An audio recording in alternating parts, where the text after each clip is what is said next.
c'est Patate et aujourd'hui on se retrouve pour un dépense trimestrielle, éthique, tout ça. En gros, je vais dire toutes les choses que j'ai achetées ces 3 derniers mois. Je vais donner un peu mon avis sur les choses que j'ai achetées et je vais aussi parler un peu de l'éthique des marques derrière tout ça. Si j'ai déjà fait un premier épisode comme ça sur les dépenses que j'ai faites de janvier à mars 2021. Si ça vous intéresse, plus de marques et plus de trucs et plus de recherche. Coucou, si vous ne me connaissez pas, je suis étudiante. J'ai pas masse de budget, mais j'adore le milieu du maquillage et de la beauté. Donc j'achète pas des masses de trucs, mais j'essaye que déjà chaque euro que je dépense soit dépensé le mieux possible. Donc qu'il aille à des causes, enfin à des marques un peu plus éthiques, mais je peux pas non plus aller avec des marques vraiment très très éthiques et qui coûtent cher. J'ai pas beaucoup d'argent à dépenser, mais j'essaye d'avoir le meilleur impact possible sur le monde à ma petite échelle. Alors ça a été un mois de beaucoup acheter des trucs fun. À mon échelle, j'ai vraiment beaucoup... Enfin, à l'échelle de ce que je dépense habituellement, j'ai acheté beaucoup de trucs fun ce mois-ci. On va commencer dans l'ordre chronologique avec la première commande que j'ai faite qui est de chez Little Cosmetics, qui est une marque allemande. J'ai acheté cette palette qui est la After Dark, qui est super belle. Coucou, c'est une palette de pastel. Et c'est des palettes où on peut enlever toutes les ombres à paupières. Je montrerai après parce que j'ai quelques ombres à paupières individuelles. Et ce qui fait que voilà, toutes les ombres à paupières sont toujours vendues individuellement quand ils sortent une nouvelle palette. Les palettes n'ont jamais de doublons et on peut changer, modifier et faire ses propres palettes si on veut. Et comme j'ai dit, j'ai aussi acheté le reste, c'est pas du tout de ce mois-ci, mais j'ai acheté ces 2 ombres à paupières-ci en individuel qui sont Spirit, qui est ce violet. C'est pas un full métallique, c'est plus un satin. Et on peut voir que j'ai une panne. Et si vous voulez m'entendre plus en parler, j'en parle dans mon dernier pan of eyeshadows. Et j'ai Cryptic, qui est ce vert olive avec un flip doré qui est magnifique. Et la dernière chose que j'ai acheté, c'est ce liner en couleur buffer qui est un blanc. La palette est à 49€. Le liner était à 16, une ombre à paupières était à 7 et l'autre à 6€, mais il y avait des soldes pour Pâques, donc j'ai eu moins 35%, mais j'ai payé la livraison, ce qui veut dire que j'ai payé 58,69€ au final, et c'est ce que je vais compter. Mon avis rapide, j'aime beaucoup cette palette, les métalliques spécifiquement et le métallique vert là, sont très très jolis, ils ont beaucoup de texture, des particules. Ils ont vraiment beaucoup d'intérêt. Les pastels, genre c'est des pastels, donc ils s'estompent pas, ils s'estompent très très bien, mais pour avoir une couche vraiment opaque, ils fonctionnent pas tous de la même manière. Et ce violet, j'ai remarqué que, je sais pas si c'est parce que c'est des pastels autour ou c'est parce que c'est le violet qui est comme ça, mais de lui-même il se construit bien, il s'estompe bien, mais c'est vraiment le genre de couleur qu'on ne peut pas poser sur d'autres. Il faut genre mettre cette couleur là et puis estomper le bord avec quelque chose d'autre. Sinon j'ai eu aucun autre problème avec cette palette. Le blanc est quand même vachement opaque et j'ai pas la peau... j'ai pas la peau blanche, bonjour. Et c'est vraiment une super couleur. Et je l'ai utilisée parfois pour juste estomper. Quand j'arrivais pas à estomper comme je voulais ou pour faire des cut fiches, j'étais très très heureuse de ce blanc. J'ai déjà parlé des 2 ombres à paupières. J'ai eu aucun problème. Genre point de vue crease, estompage, etc. J'ai pas eu plus de problèmes. J'ai les paupières très très grasses et j'ai pas encore trouvé de base qui fonctionne parfaitement pour mes paupières, mais ces ombres à paupières là cuisent pas plus que ce que j'ai d'habitude. Et donc j'ai le liner buffer. Il est pas totalement opaque. Je l'ai utilisé genre sur des pastels, etc. Et ça en général ça allait. Pour faire du travail graphique, c'est vraiment crémeux.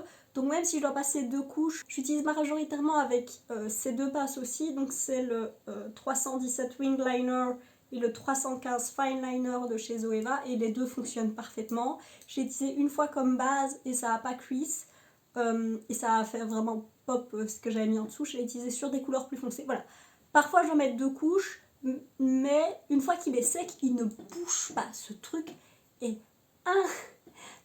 est vraiment genre limite difficile à démaquiller, mais c'est pas grave parce que voilà, si vous voulez un truc graphique, genre je conseillerais les liners. J'hésite à acheter le noir, 16€, c'est beaucoup sans la réduction, donc peut-être que la prochaine fois que Little refera des soldes, je prendrai un truc, mais ça va vraiment montrer que j'aime vraiment bien faire des trucs graphiques, c'est vraiment fait. Parlons un peu d'éthique de la marque. Donc c'est une marque allemande.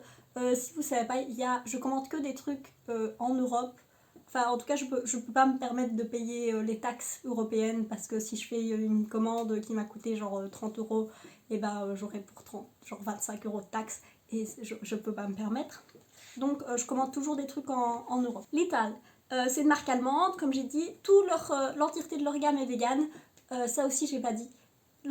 Ma base éthique c'est être cruelty-free, donc ne pas tester sur les animaux. Je mettrai, il y aura en description de ma vidéo sur mon avis sur le test sur les animaux. Et voilà, chaque marque que je soutiens, c'est la seule chose que je vérifie pour avoir d'acheter chez une marque, c'est que c'est cruelty-free. Et après je me renseigne quand je fais ces vidéos aussi, plus voir sur l'éthique de la marque si je connaissais pas. C'est une marque où tout est fait en interne, donc c'est pas la majorité du maquillage et du soin, c'est des autres laboratoires, des autres usines, des autres entreprises qui font leurs produits, et eux ils fonctionnent avec pour formuler, faire leur packaging, etc. Ils fonctionnent avec plein d'entreprises différentes qui font le produit. Là ils font tout en interne, et du coup sur leur site ils disent que les employés sont payés plus que la moyenne et qu'ils font vraiment attention aux heures que les employés font. Il n'y a aucune, ça c'est le seul problème que j'ai avec L'Ital Cosmetics, et je vais pas le répéter à chaque fois, mais il n'y a pas de partie tiers qui dit que ce qu'ils font est vrai. C'est juste eux qui disent que ce qu'ils font est vrai. Donc je peux pas savoir si ce qu'ils disent est vrai ou pas. C'est juste eux qui le disent et j'ai pas de moyen de vérifier ça. Donc voilà, je sais plus dans quelle vidéo j'en ai parlé, mais en gros, si vous allez à l'école et que vous devez vérifier votre vocabulaire de néerlandais, et bah c'est pas vous qui décidez de la cote que vous avez, c'est votre professeur qui décide. Bah ça c'est le même principe. Il manque une tierce partie pour dire si ce qu'ils disent est vrai ou pas. Mais bon, partons du fait que c'est vrai, bah voilà, ils sont tout faits en interne en Allemagne, ce qui aide déjà beaucoup à avoir des gens qui sont payés correctement et qui sont dans des qualités de vie correctes. Point de vue durable, ils ont déjà un gros truc du fait que chaque ombre à paupières, si on l'a fini, même dans juste une palette, comme toutes leurs ombres à paupières de chaque palette sont vendues séparément, on peut la racheter individuellement et c'est des ombres à paupières juste faites en métal magnétique avec juste un sticker. Et les palettes sont faites entièrement c'est du carton, et c'est du carton recyclé. Il y a juste genre, ici j'ai un miroir, mais toutes les palettes ont pas un miroir je pense, et il y a une plaque métallique au fond pour que ça fonctionne. Et ici le gros du pot est en verre, et j'ai un petit cap pour que ça reste airtight. Et le capuchon, ça c'est du plastique. Et les ombres à paupières individuelles, quand on les achète dans la palette, elles viennent dans la palette. Et quand on les achète dans la palette, elles viennent dans la palette. Mais quand on les achète individuellement, elles viennent dans du papier. Ça c'est du papier qui vient de ressources FSC. Vous avez certainement vu ça dans des livres, c'est des forêts qui sont gérées durablement. Point de vue durabilité de leur packaging, c'est quand même assez bien. Et ils disent que que sur tous leurs trucs, ils ont uniquement des plastiques recyclables et qui sont vraiment faits dans un seul plastique, et qui sont des plastiques qui sont plus faciles à recycler que les plastiques habituels. Et point de vue taille j'ai plus la boîte ici parce qu'on l'a utilisée pour faire autre chose, mais la boîte était vraiment compacte. Il y avait vraiment genre juste la place pour ça, enfin pour ce que j'avais, et juste du padding quoi pour pas que ça se casse. Alors ils disent qu'ils sont clean, il y a des ingrédients qu'ils n'ont pas. Si vous avez vu ma vidéo sur la clean beauty, vous savez que je déteste ce terme. Ils ont un truc qui dit sur leur site qui c'est say no to yucky stuff, donc dire non à des choses dégueu.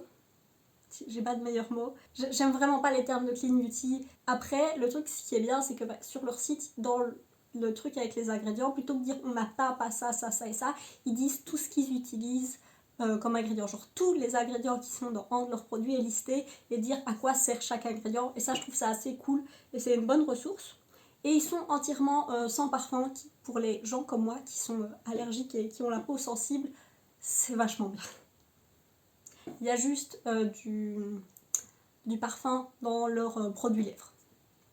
C'est pas du parfum, enfin, pour que ça goûte bon, en somme. Le seul truc, c'est que j'ai fait une vidéo sur la mica, les pinceaux et les paillettes. La mica, si vous ne savez pas, c'est un minéral naturel qui sert à faire que les trucs soient shiny. Donc si votre highlighter est glowy, et ben c'est parce que il y a de la mica dedans, etc. dans les ombres à paupières aussi. La mica c'est énormément utilisé, mais le problème c'est que c'est majoritairement miné en Inde et majoritairement dans des mines illégales qui utilisent du travail des enfants. Donc la mica ça fait d'énormes problèmes et questions éthiques, mais de l'autre côté, la mica synthétique fait aussi des questions durables, de déchets, etc. Donc il n'y a pas encore de vraiment...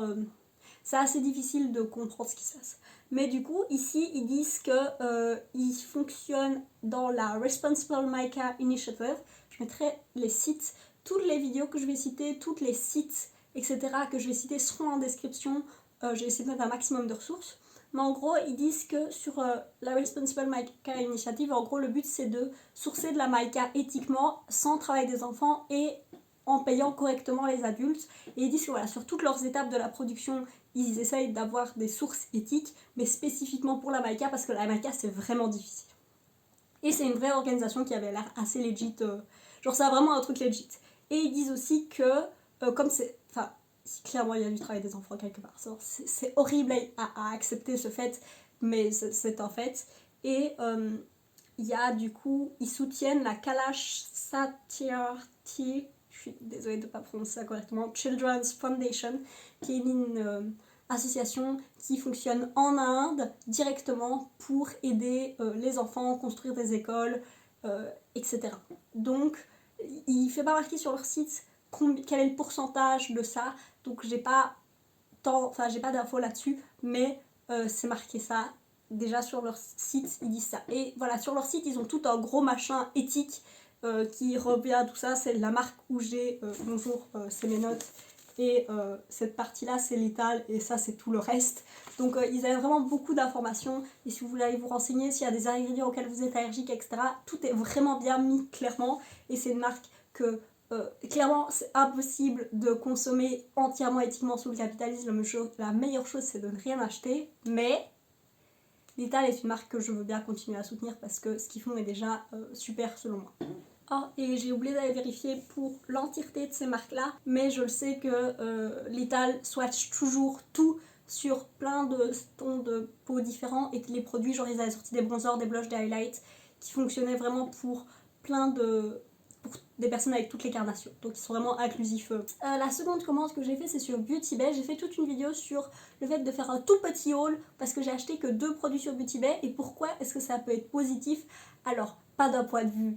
ça sert à rien de faire un petit haul de 2 produits toutes les semaines, mais si on en fait 2 par an, et ben c'est mieux pour notre budget et le nombre de choses qu'on possède, etc. On n'est pas obligé d'acheter 1000 choses à chaque fois qu'on fait un haul. C'est le principe de la vidéo, mais j'ai une vidéo là-dessus. Du coup, Beauty Bay. Alors, c'est un revendeur qui est basé en Angleterre, mais...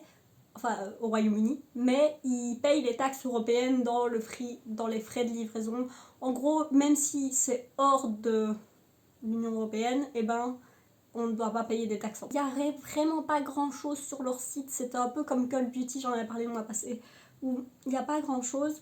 Mais ils ont des mesures anti-esclavagisme qui a l'air quelque chose d'assez répandu parce que genre il y en avait aussi chez Cult Beauty et on verra la marque après, une autre marque du Royaume-Uni. Donc ça m'a l'air d'être un truc assez important au Royaume-Uni d'avoir des mesures anti-esclavage modernes. Donc c'est vachement bien, même s'il y avait genre ils n'avaient pas de tierce partie, etc. Comme j'ai dit, c'était juste eux qui disaient ce qu'ils font.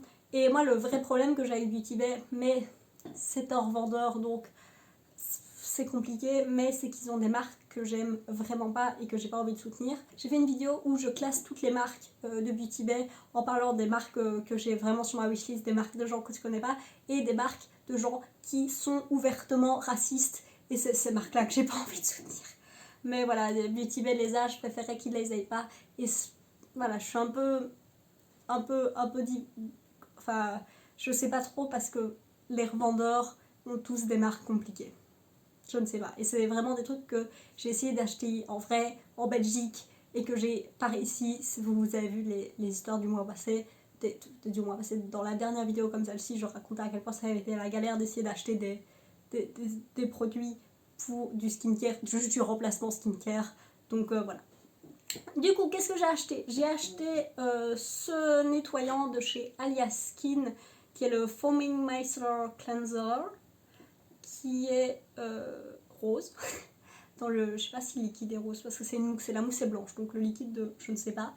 Et il m'a coûté 14,75 € et j'ai acheté un recourbe-cils bleu de chez Aiko. Pourquoi est-ce que j'ai acheté? On va commencer par le recourbe-cils. Pourquoi j'ai acheté celui-là? Parce que j'ai tapé recourbe-cils dans la barre de recherche et que c'était le moins cher et cruelty free de Beauty Bay. Pourquoi j'ai acheté ce nettoyant là, parce que c'était un nettoyant pas trop cher et cruelty free. Donc je l'ai acheté parce qu'il n'y avait pas de parfum listé dessus et que j'avais un peu galéré. J'aimerais bien essayer le Squalane Cleanser de The Ordinary, mais il est tout le temps out of stock et quand il était revenu en stock, et ben, j'avais ça et bonjour, j'ai clairement pas fini, j'en ai pour un moment. Ça c'était 14,75 et le recourbe-cils c'était 14€. Le recourbe-cils fonctionne comme un recourbe-cils, j'étais contente parce qu'il vient avec un remplacement pour le boudin, donc quand le boudin sera mort je pourrais remplacer le boudin avant de devoir racheter un recourbe-cils ou racheter des boudins, donc ça j'étais contente parce que mon ancien recourbe-cils c'est le problème. Déjà il était mort, mais surtout le boudin était mort. Et le nettoyant, bah, j'arrive au bout de mes nettoyants. Il me reste un tout petit fond de chez The Body Shop, mais je ne soutiens pas The Body Shop parce qu'ils ont une partie MLM. Je mettrai ma vidéo sur les marques que je boycotte en description. Du coup celui-là fonctionne bien. Il ne faut pas que je le mette sur mes yeux parce que sinon mes yeux vont pleurer. Même s'il n'y a pas de parfum, il y a un truc que mes yeux n'aiment pas spécialement, mais j'ai des yeux vraiment très très sensibles.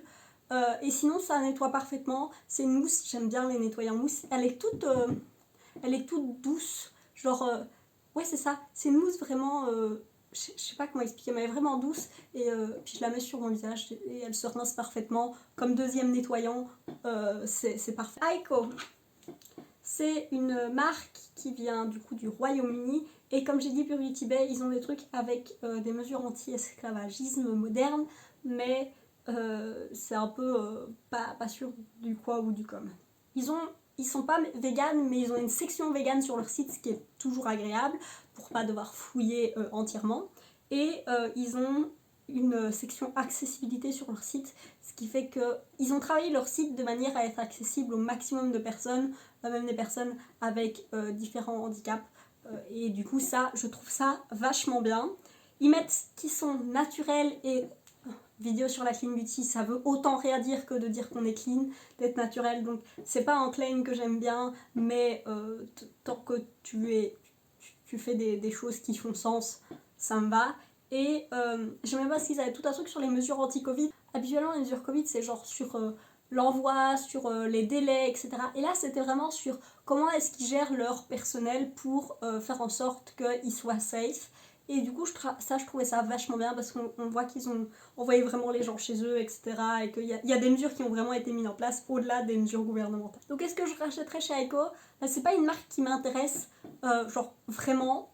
C'est une marque qui vend genre des liners et des mascaras et des ombres à paupières brunes. Genre, c'est pas une marque qui m'intéresse, c'est juste que pour leur courbe-cils, il se fait que ça se mettait bien, mais si je devais les soutenir, je serais ok. Après, c'est pas la marque la plus durable du tout.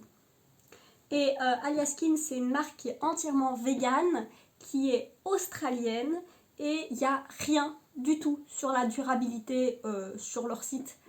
Rien du tout. Le seul truc que je trouvais cool sur leur site, c'est qu'ils ont un paragraphe sur « Oui, on a des conservateurs, mais c'est pour que vos produits ne tournent pas. » Dans la Clean Beauty, je parle du fait que soit ils aiment bien mettre 100 conservateurs, alors que c'est une énorme bêtise de ne pas mettre de conservateurs. Les conservateurs, c'est important pour que il n'y ait pas de moisissures et de choses qu'on ne voyait pas qui se développent dans nos produits et que ce soit bien pire que les potentiels effets que la science n'a pas montré qu'ils existaient réellement. Du coup, est-ce que je rachèterais chez Aliaskin ? Oui. J'aimerais bien trouver des alternatives des marques qui sont un peu plus durables quand même, parce que là il n'y a rien du tout, mais pour le moment je suis assez ok avec la marque. Ensuite, la prochaine commande que j'ai fait, c'est chez Kruidvat, où j'ai acheté deux mascaras. Il y en a un, on peut voir, qui est dégueu, et l'autre qui est propre, parce que celui-là c'est celui que j'utilise actuellement et celui-là c'est juste mon backup. Et donc c'est les Essence Life Princess, et ça c'est les Sculpted Volume qui sont les violets de chez Essence. Et j'ai acheté le baume à lèvres Lip Repair de chez Okefe. Si vous voulez entendre sur Kruidvat, Essence et Okefe, point de vue éthique, allez voir la vidéo des précédentes. Je parle de tout ça. En rapide, Kruidvat, c'est un vendeur qui font rien de spécial point de vue éthique. Essence, ils font des trucs assez cool. Leur gros point positif, c'est d'être accessible pour tout le monde parce que ces mascaras ont coûté chacun 2,99€. Et j'ai oublié de dire, le baume à lèvres m'a coûté 4,99€. Et du coup, Essence, ils font des trucs sympas. Leur site ont plein de trucs d'accessibilité et ils essayent de... Ils ont une section vegan, je crois, sur leur site. Et ils redonnent à plein d'associations. Donc Essence, c'est une marque que j'aime bien, c'est une marque allemande. Et Okefeu, c'est une marque qui fait pas spécialement... je crois qu'ils font un peu des efforts éthiques et renouvelables. Mais c'est surtout que c'est une marque qui est faite pour les gens qui travaillent, qui ont genre des gerçures dans les mains, dans les pieds, et ça c'est un truc pour les gerçures dans les lèvres et ça marche méga bien. C'est un des baumes à lèvres les plus effectifs que j'ai jamais eu. C'est des trucs entièrement sans parfum, ce qui est exactement ce qu'il me faut. Et du coup, est-ce que je rachèterai de cette marque? Bah oui, je l'ai déjà fait. La commande suivante que j'ai fait, c'est chez Kinetic Nails, qui est une marque lettonne. J'ai acheté donc cette énorme bouteille de dissolvant. Alors pourquoi j'ai acheté une si grande bouteille de dissolvant? Parce que la plus petite était plus en stock et que j'ai fait au pire j'aurais du dissolvant jusqu'à 20 ans. Parce que le truc c'est que c'est une marque cruelty-free et que trouver des dissolvants cruelty-free c'est super dur. Je m'y attendais pas du tout, à part le dissolvant essence qui est parfois chez Kruidvat, mais je me suis retrouvée en mode je ne sais pas où acheter du dissolvant cruelty-free. Du coup j'ai fait comme ça, c'est fait, j'en aurai pour un an et on n'en parle plus. C'est le dissolvant Black Lizard avec acétone qui coûtait 17€, ce qui est correct vu que c'est genre 900 ml. Et ça marche vachement bien, c'est vachement hydratant, je m'attendais pas du tout. Ça laisse les mains, les ongles et les mains bien plus en meilleur état que mes dissolvants habituels. J'utilise toujours des dissolvants à l'acétone parce que j'aime bien genre que ça aille vite et que j'ai aucun problème avec utiliser de l'acétone sur mes doigts. Je les genre mes doigts sans vernis de temps en temps pour qu'ils se refassent et j'ai des ongles qui poussent très très vite, donc tout va bien. Mais du coup, c'est un dissolvant qui fonctionne vachement bien, aussi bien que mes autres dissolvants, et qui laisse mes ongles en meilleur état, mes mains en meilleur état, même s'il faut toujours laver ses mains après avoir mis du dissolvant et avant de remettre du vernis dessus. Donc oui, ce truc fonctionne. C'est une marque Kinetic Nails, c'est une marque un peu plus orientée manucure, genre professionnelle des mains et des pieds. Et du coup, ils ont des produits qui sont uniquement pour des professionnels et des produits pour le grand public. Et du coup, bonjour, je suis le grand public. J'ai aussi acheté une base et un top coat. La base, c'est la Touch Me qui coûtait 7,50€.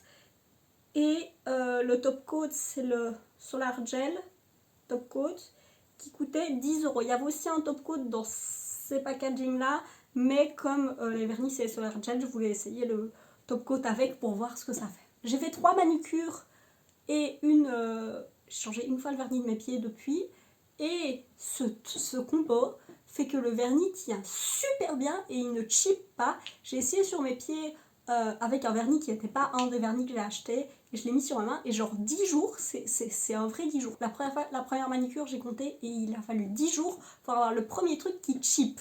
Genre ça marche super bien. La base fait que les ongles sont très... c'est tous, donc, et les vernis aussi ça compte, sont très très fins et du coup sèchent très très vite, mais la base fait une couche vraiment genre lisse sur les ongles et ouais, ça fait vraiment un truc très très lisse et ça prend vraiment genre toutes les imperfections et ça les lisse, je sais pas d'autres mots. C'est pas le top coat qui fait que j'ai les ongles les plus métalliques, enfin brillants que j'ai vus. J'ai des top coats qui faisaient des ongles plus brillants, mais c'était beaucoup plus gel et plus épais. Ce truc sèche super vite, tout sèche super vite, genre en 1 heure j'ai fait ma manucure, alors que avant et je mets 4 couches, donc je mets une couche de base, 2 couches de vernis et une couche de top coat. Avant il me fallait genre 3 heures pour juste faire base, couche, puis je vais dormir, attendre que tout sèche, et puis genre en milieu de journée mettre mon top coat, et il prenait genre 6 heures à sécher. Tout ça est super rapide, j'aime beaucoup. C'est des pinceaux, je vais montrer avec celui-ci. C'est tous exactement les mêmes pinceaux, et c'est les pinceaux de la qualité et supérieure qui fonctionnent ultra bien. C'est les pinceaux comme ça, c'est des panels avec le bout arrondi qui fait qu'on pousse et puis on met jusqu'au bout et puis on pousse, ça s'étale et puis on tire et ça marche super bien, ça couvre les ongles super vite. J'adore ce vernis et genre cette base et ce top coat, et même avec mes vernis normaux, il marche super bien, il ne marque pas. Donc j'ai acheté aussi 2 vernis qui coûtaient chacun 7,50€. J'ai la couleur 417 Fabulous qui est ce rouge bleu duochrome. Et j'ai Hidden Gem qui est... Alors c'est très marrant parce qu'il il se pose et du coup il fait une couleur bizarre dans le pot, mais en vrai il a la couleur qui est en bas, donc c'est en olive, c'est la même couleur que l'ombre à paupières Lital, c'est en olive. Je vais le mettre sur le côté et on va voir s'il va se reposer, mais c'est en olive avec une base verte plus foncée et un reflet vraiment olive. Alors ce que j'ai actuellement sur les mains c'est une base de noir parce que je voulais tester et un fabulous qui est, je sais pas si on va réussir, on peut voir le duochrome. Le duochrome est vraiment très très visible et j'ai eu peur quand vous les voyant arriver que ce soit deux vernis qui aient exactement la même texture parce que je t'en mode c'est un peu con, t'essayes une marque de vernis et les deux ont la même texture, mais pas du tout. Celui-ci n'est pas opaque à une couche, il est vraiment opaque à deux, mais du coup comme il n'est pas du tout opaque à une couche, et ben là je l'ai mis sur du noir et c'est une couche qui est homogène mais pas opaque. Donc le noir passe vraiment à travers et c'est pour ça qu'on voit vraiment plus du noir bordeaux que du bleu en fond. Et le bleu ressort vraiment très très fort, mais c'est des petites particules en fait le bleu. C'est pas du tout homogène. Donc quand tu es au soleil, et ben c'est super joli parce qu'il y a tout le bleu comme ça qui fait flou flou flou flou, enfin, qui fait plein de petites particules qui se reflètent et je trouve ça extrêmement joli. J'adore ce vernis. Quand je l'avais et quand je l'ai cette fois-ci, je peux pas m'empêcher de regarder mes mains tout le temps. Je mettrai une vidéo en description avec en dessous de la description de chacun de ces vernis avec une vidéo où je le porte et où du coup on voit mes mains. Et du coup l'autre vernis qui est Hidden Gem qui suit beaucoup la gravité, c'est donc j'ai dit un vert. Il est plus opaque, lui c'est opaque et le reflet n'est pas avec des petites particules, des petites paillettes, c'est vraiment uniforme. Ouais, c'est vraiment uniforme comme reflet duochrome et en une couche il est opaque mais on voit un petit peu genre il est opaque mais pas homogène lui en une couche, donc on voit un peu les lignes de vert d'endroits où il est plus homogène et du coup ça va faire vert plus foncé et d'autres endroits où c'est vert plus doré et du coup quand on met une deuxième couche là il est vraiment nickel. Je suis super heureuse de les avoir achetés et le tout faisait 49,60 et à 50€ c'était livraison gratuite, donc j'ai acheté une lime pour une pote. C'est une lime avec une petite tortue, c'est trop mignon. Voilà, il me manquait 1€ et je me suis dit que j'allais acheter une lime, mais moi j'aime bien les limes en métal. J'aimerais bien acheter une lime en verre, mais du coup je l'ai acheté une lime comme ça. La dernière chose que j'ai acheté, c'est des vêtements en seconde main que j'ai fait un haul. Je mettrai aussi ça en description. Je n'ai pas les vêtements avec moi parce que j'ai fait un haul, donc ça ne sert à rien. J'ai acheté 3 robes et 2 blouses. Non, j'ai acheté 2 robes, une combi et 2 blouses. Et il y a mon voisin qui recommence à couper ça. Je finis cette vidéo, j'ai plus grand chose à dire, mais je suis désolée si vous entendez le coupage de haie en fond. Du coup, il y a la seconde main, c'est vachement bien parce que ça ne produit pas, il n'y a aucune production, c'est juste réutiliser ce qui existe déjà sur Terre. J'aimerais bien faire une vidéo sur les problèmes de acheter étiquette durable, et un des problèmes de la seconde main c'est que c'est pas du tout accessible pour des personnes plus size. Moi j'ai la chance de faire du genre 30, entre 34 et 36 et du coup je vais pouvoir absolument toujours trouver des trucs en seconde main qui sont à ma taille et c'est vraiment un problème de la seconde main, je sais.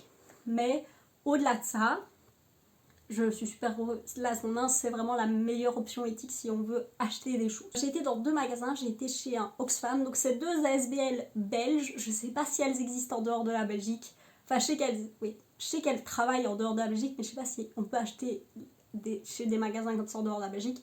Mais en France, ce serait l'équivalent de Emmaüs, quoi, je pense.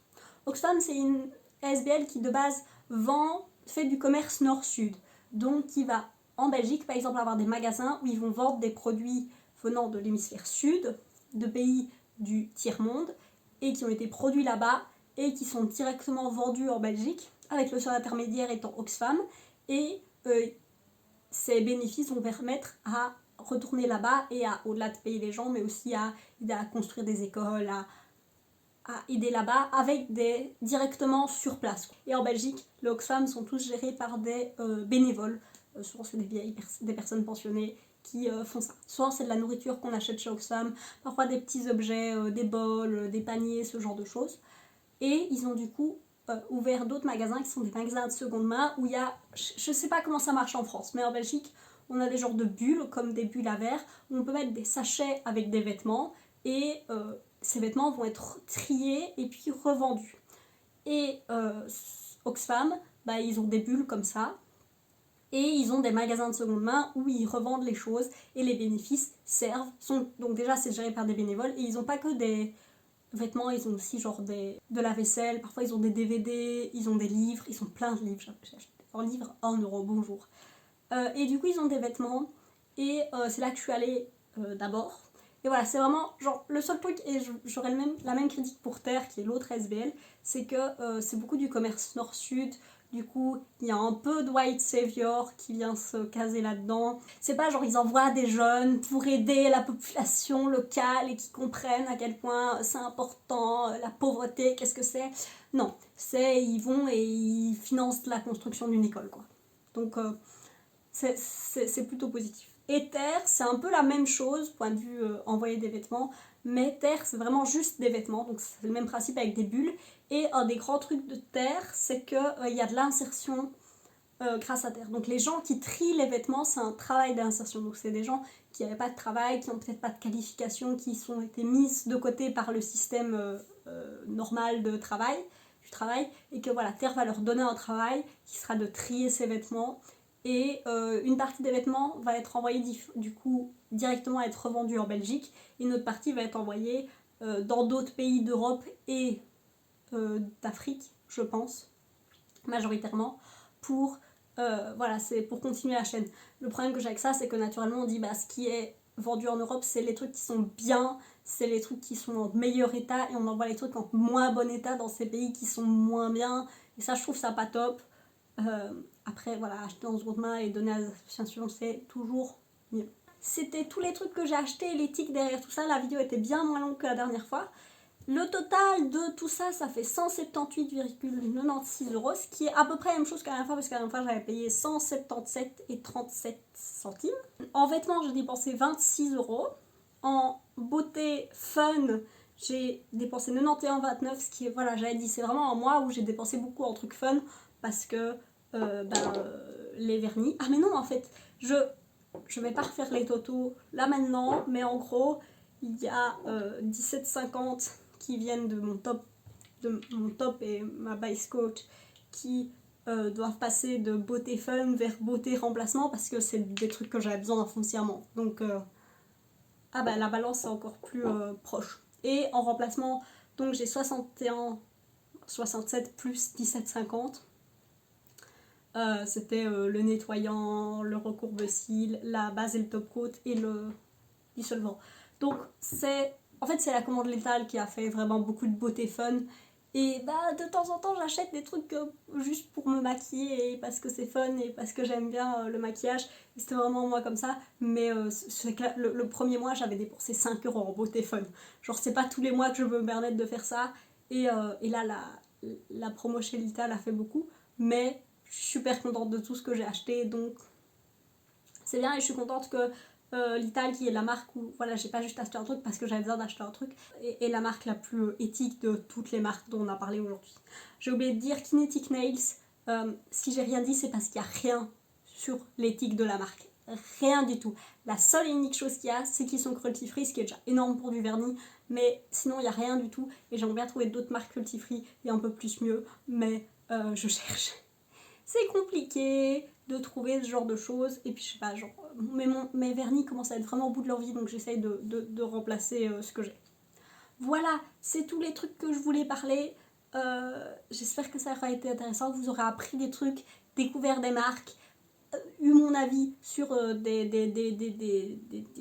trucs, sur des produits. Et regardez, voilà, quand je vous l'ai dit qu'il s'étole différemment en fonction de comment on le pose, et ben voilà, il est en train de changer. Et ça, c'est bien plus l'effet qu'on a sur l'ongle. Enfin, voilà, passez une belle journée, des bisous, ciao.